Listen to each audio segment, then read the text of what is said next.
Good morning, student. As you know that we are learning a new chapter, Footprints Without Feet, from your book Footprints Without Feet. In my previous video, I have explained many topics like Griffin जो था उसको दो बच्चों ने पहली बार देखा, उसने एक जो ड्रग है वो स्वेलो कर लिया था, निगल लिया था, जिसकी वजह से उसकी बॉडी जो है ट्रांसपेरेंट हो गई थी एक ग्लास शीट के हिसाब से। और हमने प्रीवियस स्लाइड में ये भी देखा था कि उसके मकान मालिक उसको बिल्कुल पसंद नहीं करते थे, इस वजह से ग्रिफिन जो है उसने उनके मकान में आग लगा दी थी, जिसकी वजह से ग्रिफिन भी बेघर हो गया था और उसके सारे कपड़े वगैरह उसमें जल चुके थे और अब वो सड़कों पर घूम रहा था। और अपने आप को ठंड से बचाने के लिए वो एक स्टोर में चला जाता है जहां पर उसे बहुत सारी काम की चीजें मिल जाती हैं और वो अपने आप को बचाने की कोशिश करता है, कुछ पैसे भी वहां से चुरा लेता है। और उसके बाद वो एक छोटे से गांव में मिसेस हॉल रहती हैं जो कि एक छोटा सा लॉज चलाती हैं जिसे हम इन के नाम से जानते हैं, वहां पर वो 2 कमरे बुक कर लेता है। And now today I am going to start a new topic. Arrives in an inn.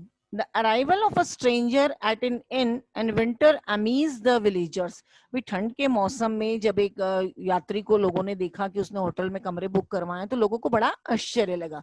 Mrs Hall, the landlord's wife, wanted to be friendly with him. Mrs Hall जो कि उस होटल के मालिक की पत्नी थी, वो बहुत फ्रेंडली होना चाहती थी ग्रिफिन के साथ में, but he told her that he did not want to be disturb. लेकिन ग्रिफिन ने उन्हें पहले ही सचेत कर दिया कि वो बिल्कुल भी पसंद नहीं करता है कि कोई उसको डिस्टर्ब करे.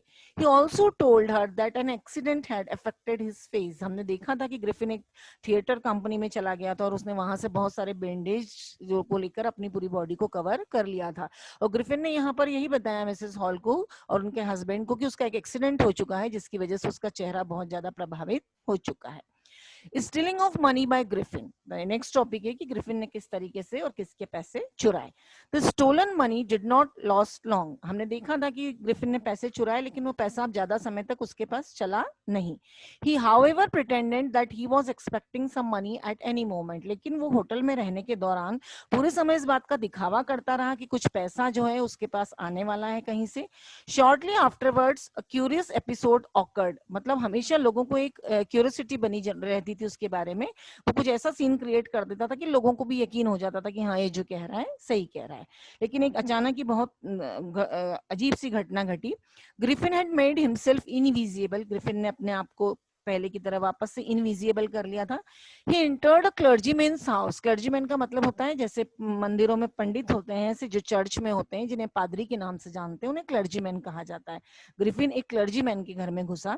The clergyman awoke and he asked him to surrender. Clergyman की नींद खुल गई, वो चोरी करने के उद्देश्य से घुसा और क्लर्जीमैन ने उसको कहा कि तुम अपने आप को मुझे सरेंडर कर दो. But he could not see no one. लेकिन उसे दिख ही नहीं रहा था कि वो किसको सरेंडर करने के लिए बोल रहा है. He realise the room was empty. उसे अनुभव हुआ कि शायद ये कमरा खाली है. Yet the desk has been open and the money was missing. लेकिन उसने जब डेस्क खोल के देखा तो उसमें से उसको सारा पैसा गायब दिखा. It was extraordinary for the clergyman. Clergyman के लिए अनुभव एकदम ही विचित्र सा था क्योंकि इसके पहले कभी उसके साथ इस तरह की घटना नहीं हुई थी. Surprise of Mrs Hall. The landlord and his wife Mrs hall wake up very early. Mrs hall और उनके जो पति हैं वो सुबह जल्दी उठ जाते थे. They were surprised to see the scientist's door wide open. वो देखते थे कि जो साइंटिस्ट का दरवाजा है वो खुला हुआ रहता था. They peeped around but saw nobody. Cloths, bandage, etc. were the room. Everything was in disorder.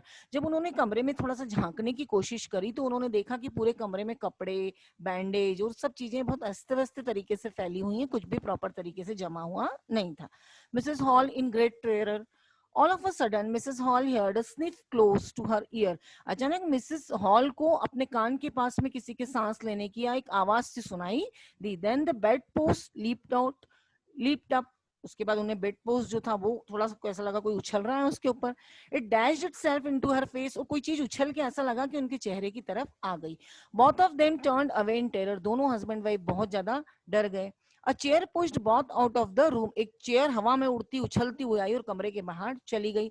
Mrs hall almost fell down crying. Mrs hall बिल्कुल गिरते गिरते बची और जोर से वो रोने लगी. And she felt sure that the room was haunted by spirit. और उन्हें इस बात पर 100% यकीन हो गया कि उनका ये जो होटल का कमरा है इसमें बुरी आत्माओं ने निवास कर लिया है. Griffin suspected as a thief. Soon the burglary in the clergyman's house became known. अब चूंकि पादरी के घर में चोरी हुई थी तो वो एक छोटा सा गांव था, वहां पर एक खबर जो है हवा की तरह फैल गई।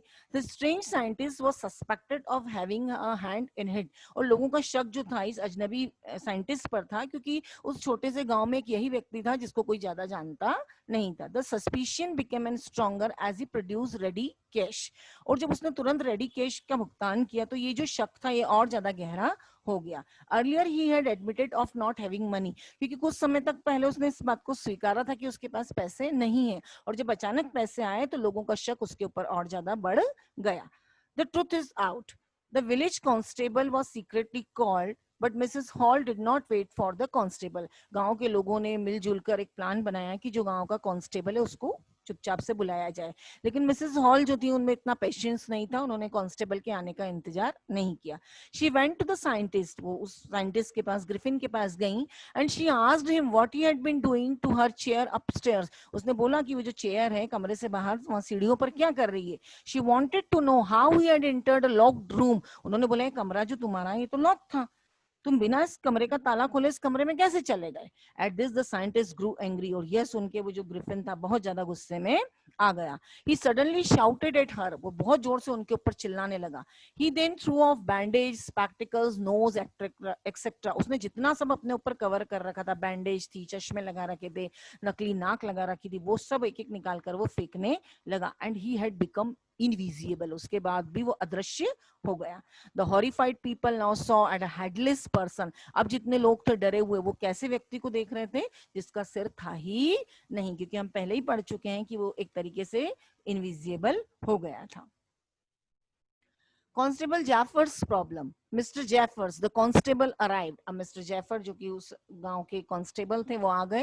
ही was surprised that he had to arrest a man without a head, उन्हें बड़ा आश्चर्य लग रहा था कि उन्हें एक ऐसे व्यक्ति को गिरफ्तार करना है जिसका सिर ही नहीं है, but he had to arrest him in any case, लेकिन चूंकि वो कांस्टेबल हैं उनकी नैतिक जिम्मेदारी थी कि वो उसको गिरफ्तार करें। So he tried to catch the scientist, तो वो साइंटिस्ट को पकड़ने की कोशिश कर रहे थे, but he was throwing of one garment after another, लेकिन ग्रिफिन ने इतने सारे कपड़े पहन रखे थे कि वो एक एक करके उनके ऊपर फेंकता जा रहा था। The constable found himself struggling with someone he could not see at all, constable को महसूस हो रहा था कि वो कितना संघर्ष कर रहा है एक ऐसे व्यक्ति के साथ में जो उसको दिखाई भी नहीं दे रहा है। Some people tried to help him, कुछ लोगों ने कांस्टेबल की मदद भी करी उसको पकड़ने में, but they received blows only from invisible griffin, लेकिन उन्हें सिर्फ उस अदृश्य ग्रिफिन के ब्लोज, जैसे एक हवा हमारे पास से होकर गुजर जाती है और हमें दिखाई नहीं देती ना, ठीक उन्हें ग्रिफिन में उनके पास से गुजर के जा रहा था, उनको महसूस जरूर हो रहा था लेकिन दिखाई नहीं दे रहा था। And Griffin vanished in the end. Jeffers become unconscious, there were crisis of hold him, आखिरी में जेफर्स जो है पकड़ते पकड़ते थक गया और वो अनकॉन्शियस हो गया, और वो चिल्ला रहा था उस अनकॉन्शियस सिचुएशन में भी, होल्ड हिम, उसको पकड़ लो। But Griffin had freed himself, लेकिन ग्रिफिन जब तक आजाद हो चुका था, no one knew where to lay hand on him, किसी को नहीं पता कि वो कहाँ गया, क्योंकि वो किसी के भी हाथ नहीं आया। तो it was very interesting chapter. I hope कि आपको ये समझ में आ गया होगा। Thank you for listening me.